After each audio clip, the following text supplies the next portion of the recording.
You just realized your business needed to hire someone yesterday. How can you find amazing candidates fast? Easy. Just use Indeed. Stop struggling to get your job post seen on other job sites. With Indeed sponsored jobs, your post jumps to the top of the page for your relevant candidates, so you can reach the people you want faster. According to Indeed data, sponsored jobs posted directly on Indeed have 45% more applications than non-sponsored jobs. Don't wait any longer. Speed up your hiring right now with Indeed. And listeners of this show will get a $75 sponsored job credit to get your jobs more visibility at Indeed.com/ARTS. Just go to Indeed.com/ARTS right now and support our show by saying you heard about Indeed on this podcast. Terms and conditions apply. Hiring? Indeed is all you need. The National Broadcasting Company presents Joel McCrea in Tales of the Texas Rangers. From Hollywood, another authentic reenactment of a case transcribed from the files of the Texas Rangers.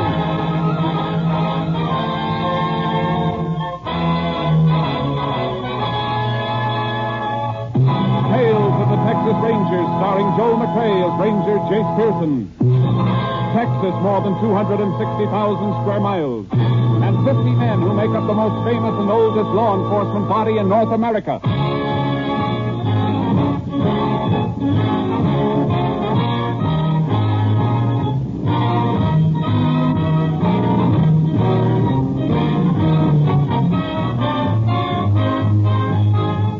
Now, from the files of the Texas Rangers come these stories based on fact.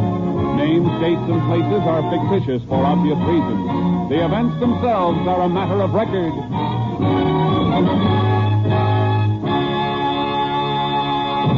Case for tonight, wheelchair killing.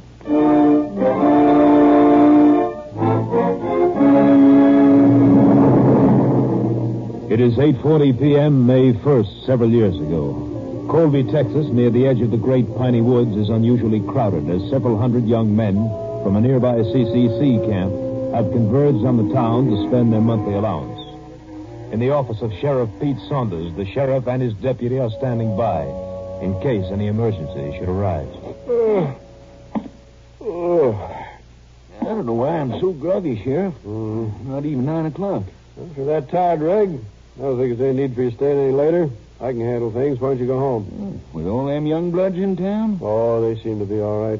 No sign of any fuss. I walked down Main Street a while ago. They were behaving. Yeah, just the same. Camp is new. It's the first payday they've had around here. A man can get pretty high with $30 in his pocket. They don't get the whole 30, Reg. They only get 5 of it. Government makes them send the rest home. Oh, I didn't know that. Sure, that's the whole idea. Where till I get this? Sheriff's office. Sheriff Saunders speaking. You'd better go to the old house on Log Hill. You'd better go there right away. Old man Swain's place? Yes. Yes, hurry. Go there quickly and bring a doctor. Why? What's the matter out there? Who is this? Well, I'm just calling, that's all. You better go right away. You better give me your name if you'd... Hello? Hello? Yeah, what's the matter? She hung up on me. Come on. Something wrong with old man Swain's place? Something plenty wrong or somebody's idea of a joke. A mile and a half out to Swain's and he hasn't got a phone. That call must have come from someplace else, then. Yeah. See if you can trace it. Then pick up Macker and Carl and follow me out to Swain's. I'll get the doc on the way.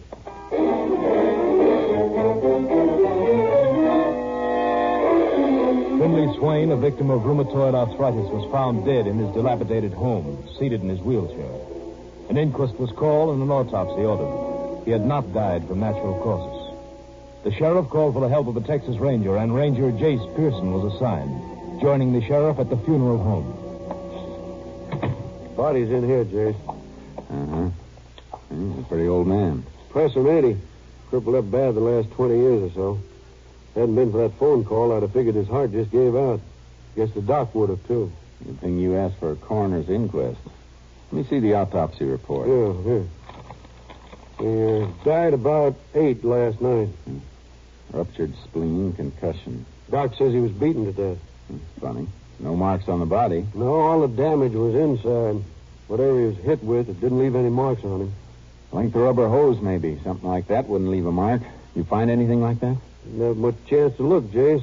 Maybe my deputies will run across something. No, I left 3 of them out at Swain's last night. Why 3 of them? I may need more than that when he gets around that the old man is dead. The place will be loaded with vultures. What do you mean? Well, it's kind of a funny thing, Jace. The old man was kind of peculiar, living off by himself in that big old house, not even a cleaning woman to help him. Started some crazy talk a long time back. Rumor got around that he had a lot of money stashed away at his place. You think there was anything to it? Nope, because I know what he was living on. Got a check for $70 every month from some insurance company. Annuity? Yeah. Too bad everybody didn't know that. He was probably killed by somebody trying to force him to tell where he hid the money people think he had. That could be a motive. On the other hand, might be other reasons for killing him that we didn't know about. I doubt it, Sheriff. When a man comes into a place to kill with nothing else on his mind, he does it fast. This beating took time. Come on, I want to look at Swain's place.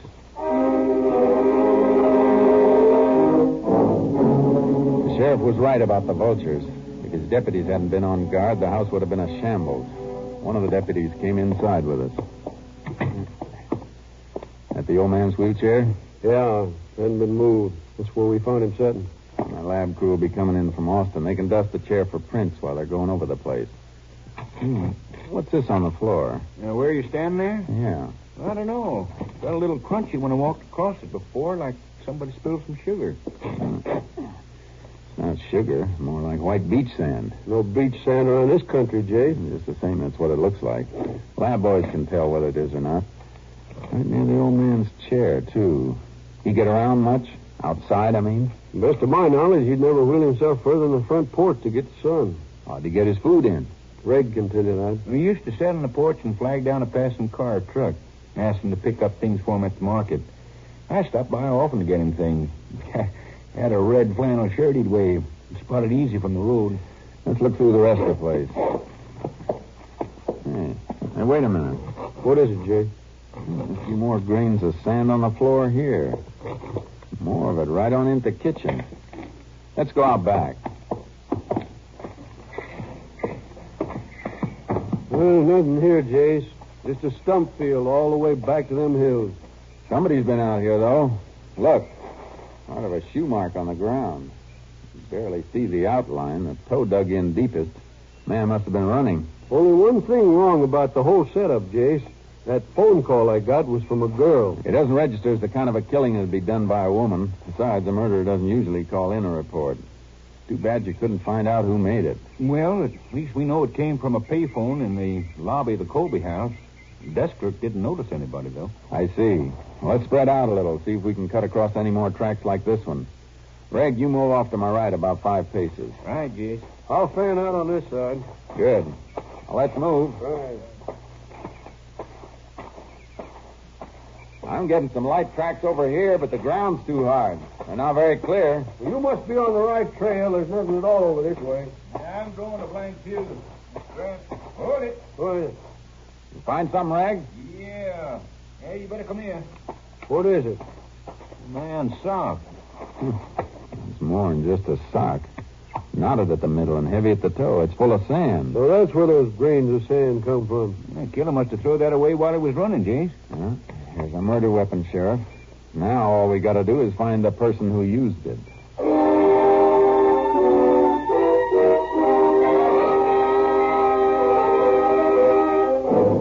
The trail behind Swain's house petered out past the stump field, and we lost all trace a mile into the thick foliage of the piney woods.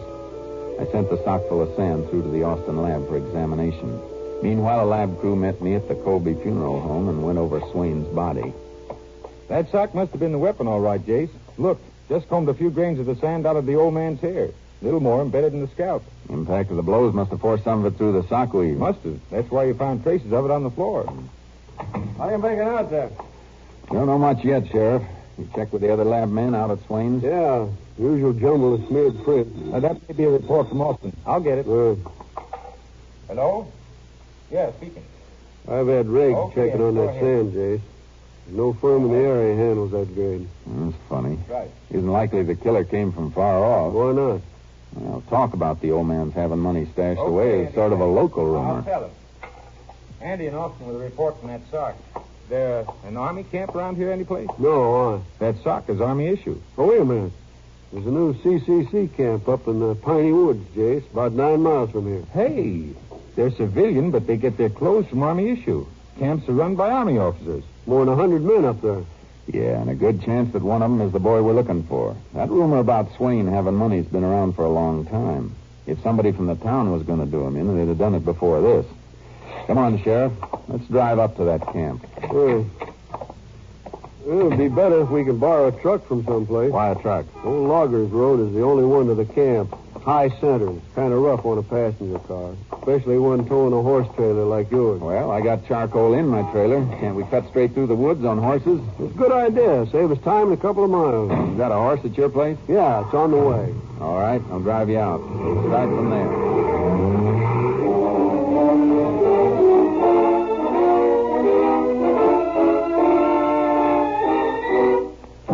We got the sheriff's horse. I unloaded charcoal from the trailer, and we headed into the piney woods. As we drew near to the camp, we caught glimpses of men working in squads of 4 or 5, and finally ran across one man alone and mounted. Fellow on horseback ahead there, Jace. Can you see him? Yeah, looks like a straw boss. Moving into a clearing now. Ho there! Hello! He's waiting for us. Hello, boys. Yeah, Charlie, come on. Here. He must be one of them fellas from the agricultural college. Understand they got 4 of them supervising. Have to have somebody who knows the woods. Most of the other camp boys are in the big cities. Yeah. You fellas looking for the camp? Oh, easy, boy, easy. Yeah, that's right. That's about 3/4 of a mile off that way. You'll see the tents when you get over that rise. Who are you? Oh, my name's Joe Roberts, section leader. My name's Pearson. This is Sheriff Saunders. Oh, howdy, Sheriff. Hello. You out here about something connected with that murder in town? How'd you know about that? Wasn't around town until this morning, and you're quite a ways off. Well, Major Beck told me about it when the truck brought him out from town this morning. Oh, the Major was in town all night? Yeah. He doesn't live at the camp. He just comes out days. No place out here for his wife and daughter. Wife and daughter, huh? Anybody else out here have women folk in town? No, why? I'm just curious. You know where the Major and his family are living in town? Well, sure, at the hotel. Colby House. That's where that phone call came from, Jace. Yeah, I know. Thanks a lot, Robert. So long. Sure. Better have a little talk with the Major. You can say that again. Come on, Charlie. Come on.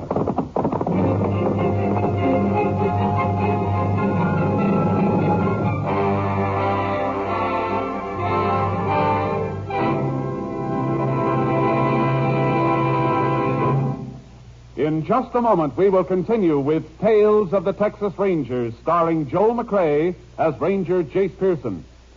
It's the Silver Jubilee on NBC. Every Friday evening, there's another stirring adventure series for Western fans on this station. Yes, every Friday, NBC brings you the King of the Cowboys, Roy Rogers, with the Queen of the West, Dale Evans. Make your date for thrilling listening with the Roy Rogers Show every Friday evening at this same spot on your dial. There's action and adventure in Paradise Valley when Roy Rogers rides the airwaves, and there's also a song or two by these wonderful Western entertainers, Roy and Dale. Be sure to hear them Friday. We continue now with Tales of the Texas Rangers, and today's case, Wheelchair Killing, an authentic story from the files of the Texas Rangers.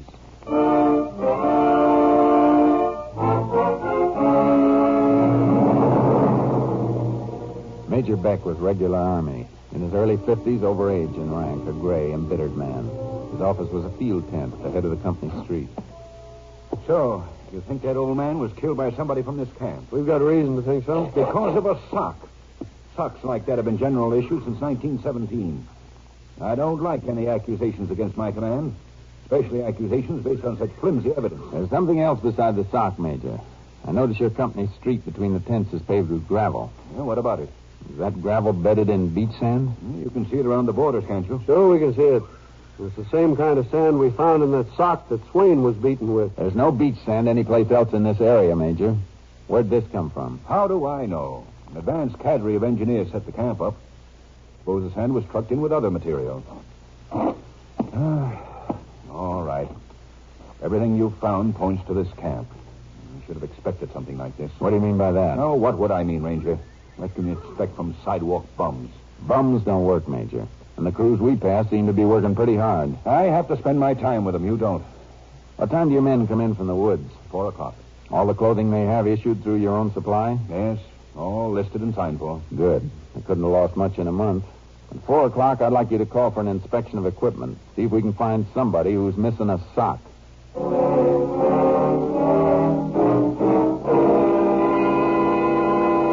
All sorts of equipment was missing. Shirts, extra shoes, mess kits. But there was only one man who couldn't account for a pair of socks. All right, Rendazzo. In the tent. All right. Look, Major, what kind of crime is it to lose a sock? There's a shortage on them or something? The ranger and sheriff will tell you. I thought you ranger guys was just something they made up for the movies. We've been around since long before there were any movies, Randazzo. Okay, so you're a cowboy detective. So find out who stole my socks. Don't be funny, young fella. Look, mister, I ain't trying to be funny, but what are you all jumping on me, huh? I wash my socks, I hang them up to dry, and one of these dewdrops puts us... You just realized your business needed to hire someone yesterday. How can you find amazing candidates fast? Easy. Just use Indeed. Stop struggling to get your job post seen on other job sites. With Indeed sponsored jobs, your post jumps to the top of the page for your relevant candidates, so you can reach the people you want faster. According to Indeed data, sponsored jobs posted directly on Indeed have 45% more applications than non-sponsored jobs. Don't wait any longer. Speed up your hiring right now with Indeed. And listeners of this show will get a $75 sponsored job credit to get your jobs more visibility at Indeed.com/ARTS. Just go to Indeed.com/ARTS right now and support our show by saying you heard about Indeed on this podcast. Terms and conditions apply. Hiring? Indeed is all you need. Books on them. That makes it a federal case? Randazzo, a sock belonging to somebody in this camp was used to kill an old man. It was filled with sand from the company street and used as a blackjack. Hey, you mean that's how they knocked off that old nickel pincher on Log Hill? Oh, you know about that. The whole camp knows about it. What are you looking at me? The guy that picked some age up told us about it when he brought the truck back this morning. Were you in town last night? We was all in town last night. We got paid yesterday. The major let us go in on a truck. What time did you come back to camp? When everybody else come back. Trucks picked all of us up again at midnight. Same place they dumped us out of Main Street, by the corner near that hotel. The Colby house? That's the only one, ain't it? What'd you do while you were in town? Up to 9 o'clock. I was having a hamburger in that place next to the bus depot. I was there from 8 till 10. You must be a slow eater. It's a long time for one hamburger. Who cared about the hamburger? I was trying to pick up the blonde behind the counter. She keeps giving me the smile with all her teeth big. I ask her what time she gets off. She tells me 10 o'clock. So what happens? 5 minutes to 10, she got a boyfriend comes to meet her. A guy 8 foot tall. You know the girl he's talking about, Sheriff? Yeah, Lucille Mason. Must have been her husband met her. Her husband? How do you like that? Could she have been the one who made the phone call you got, Sheriff? Not a chance. The girl that called was a lot younger. I don't think you have any right to hold this man till you've checked on the story. We're not holding anybody, Major, until we've checked on a lot of things. All right, Randazzo, you can go. But don't leave this camp except with your work crew. Leave this camp, he says. From now on, I ain't even going to leave my tent. I should have never left Brooklyn. Major, that goes for everybody out here. Don't let them use the trucks. Keep them in camp. You better stay here to make sure. My wife and daughter are in town. Well, I can't stop you from going home. But if you do, the sheriff will have to send deputies out here to keep the men confined to the camp area. I don't want civil authorities here. I'll stay. Thanks. Come on, Sheriff. Let's get back to town. You know, Jace, I kind of got an idea. So have I. A girl's voice, young, not from around here. And the major's daughter staying at the Colby house. I think he knows more than he's telling. Acts kind of funny. No, he's all right. Probably a pretty good man. He hates his men. Because they're not what he's used to. But give him credit for one thing. He doesn't want any of them involved in this. If he had the authority to do it, he'd probably take that Randazzo and hang him to the highest tree. But when he thought we might take the man in, he went to bat for him. Yeah, I see what you mean. Hey, there's that fellow Roberts we met riding in, the section leader. Yeah, giving our horses water. Good for him. Your horses are kind of thirsty. Yeah, thanks for taking care of him, Roberts. That's all right. Say, how'd you make out with Randazzo? He seems to be all right. Most of them are. Major Beck doesn't like him, though. Well, that's his privilege. I guess he'd rather have some young Army officers around so he could sort of hand-pick a son-in-law. This gal's pretty. She associate with any of the fellows here? Well, when the camp first opened, a fellow named O'Brien, a good-looking kid, better education than most of the others, he used to drive the major back and forth from town. Then, all of a sudden, he got somebody else. Put O'Brien on mess hall detail. Took him off trucks altogether. You know if O'Brien was seeing the girl? Nobody. Could have met her pretty often that first 2 weeks picking up the major. Well, the truck drivers get into town almost every day hauling supplies and things. Uh-huh. Well, thanks a lot, Roberts. Horses look like they had enough, Sheriff. Yeah. Come on, boys. So long, Roberts. So long. Get up, Chuck. Come on, boys. Come on. Well, Jace, what's our next move? Ride out of here to my car and then drive back to town. We're going to do Major Beck a favor. What kind of a favor? Just tell his daughter he won't be in town tonight. Let's see if you can recognize her voice.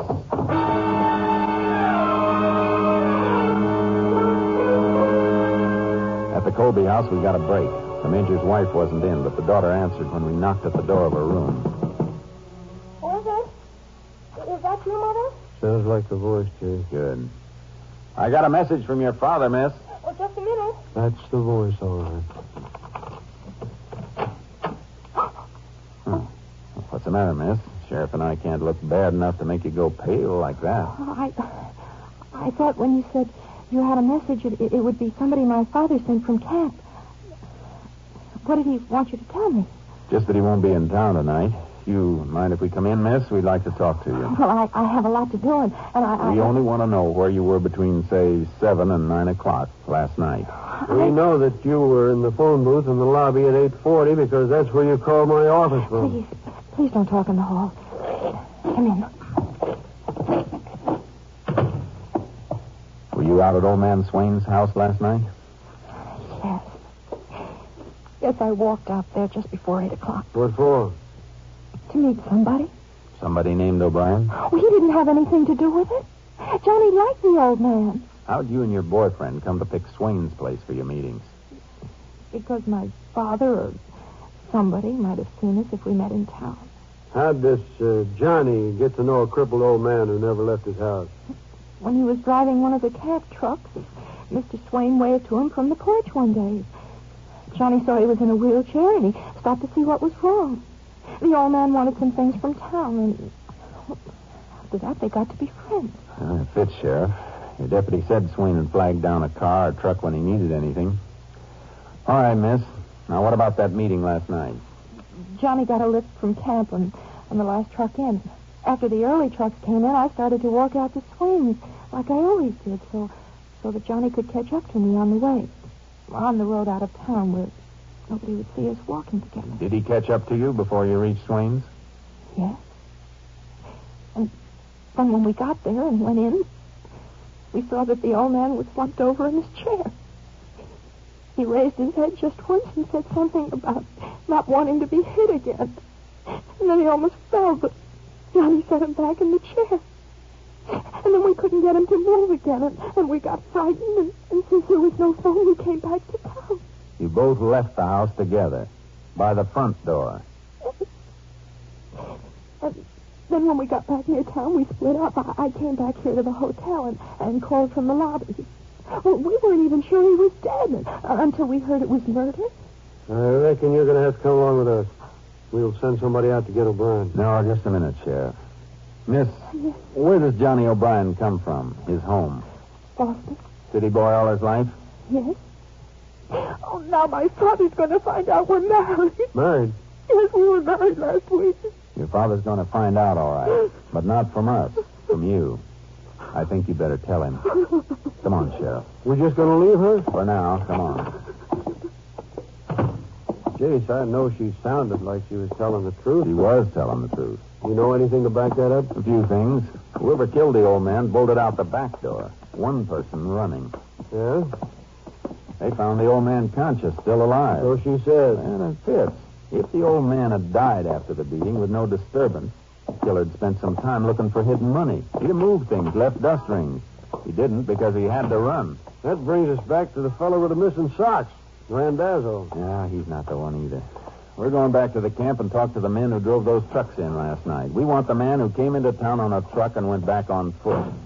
What we need is a missing passenger on the return trip. If there was a missing passenger. We followed somebody's trail all the way across Log Hill into the piney woods. Whoever it was kept going. They wouldn't have gone that deep if they were going to cut back to the road. Okay. Just somebody who'd been scared off like that would head for the camp instead of the town. Sure gives us a big bunch of suspects, though. No, it doesn't, Sheriff. What chance would a man from the city streets have if he tried to make his way to a camp 9 miles deep in the piney woods, especially on foot and at night, with no path to follow? It takes somebody who'd spend his life in open country. Only men who fill that bill are the camp section leaders. Yeah, and the truck drivers will be able to account for them. Out at the camp, the section leaders are bosses, and nobody forgets seeing a boss.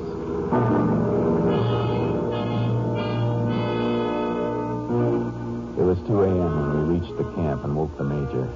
He led us to the truck driver's tent. One of the drivers had the answer we were looking for. He'd hauled section leader Roberts into town Saturday night, but Roberts hadn't ridden back with him. We left the tent. Robert sleeps in the last tent, the end of this line. Alone? Yes. He's a section leader. He has a private tent. Oh, hold it a minute. Where does Randazzo sleep? The fellow was missing the sock. Let me see. That tent right there. Let's wake him up first. What do you want Randazzo for, Jace? He's clear. I know it. But I want him to help us with something. We haven't got enough to make a case against Robert's stick. What's your plan? I'll tell you as soon as I get Randazzo out here. You know which bed he's in, Major? Yes, first bed to the right as you go in the tent. Wait till I get him. Randazzo. Randazzo. Get up and come outside. Don't wake anybody. I can't come out without my pants. All right, slip into them. All right. Hey, look, I'm being pinched, am I? No, but we'll be able to make an arrest in a minute with your help. You mean you know the rat that put his hooks on that sock I was missing? That's right. Just lead me to him. I'll feed him a mouthful of knuckles. Never mind that. Just do as I say. You ready? Yeah. Now, listen carefully. Here's what you do.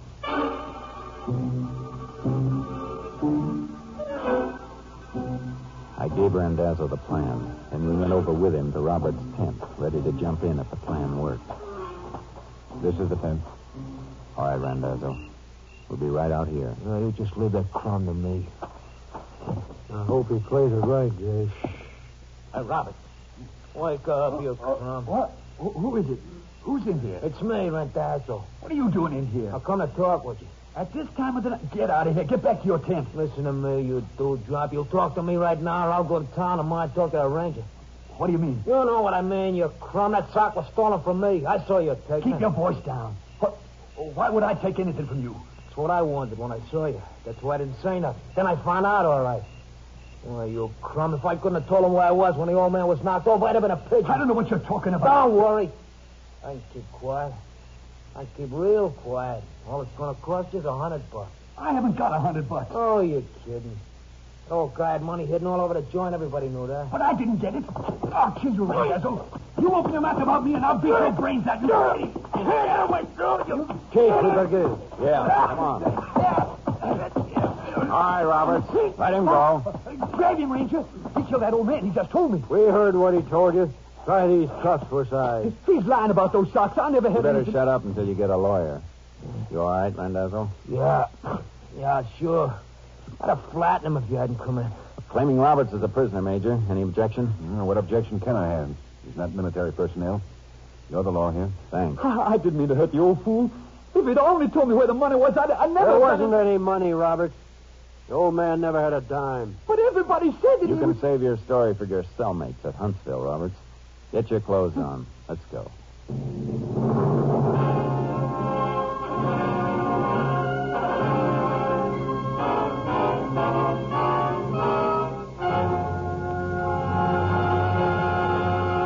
Harlan Roberts made a full confession to the brutal murder of aged and crippled Finley Swain. And the following year, he was sentenced to Huntsville Penitentiary for the rest of his life. Next week, Joel McRae in another authentic reenactment of a case from the files of the Texas Rangers.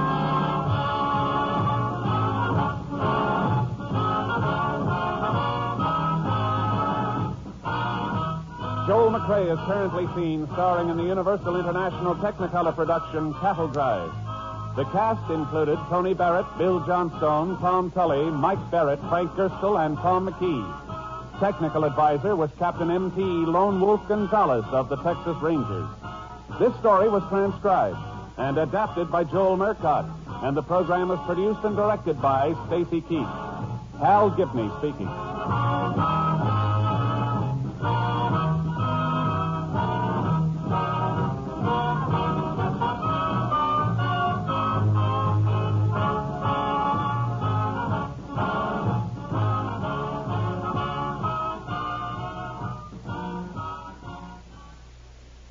It's the Silver Jubilee on NBC. Today, hear The Big Show broadcast from Paris, and featuring such stars as Fred Allen, Josephine Baker, and your unpredictable hostess, Tallulah Bankhead. Then join in the fun with Phil Harris and Alice Faye as they bring you a half hour of mirth and music. Later, Theater Guild on the Air presents Casanova Brown with Diana Lynn, Dan Daly, and Kenny Delmar.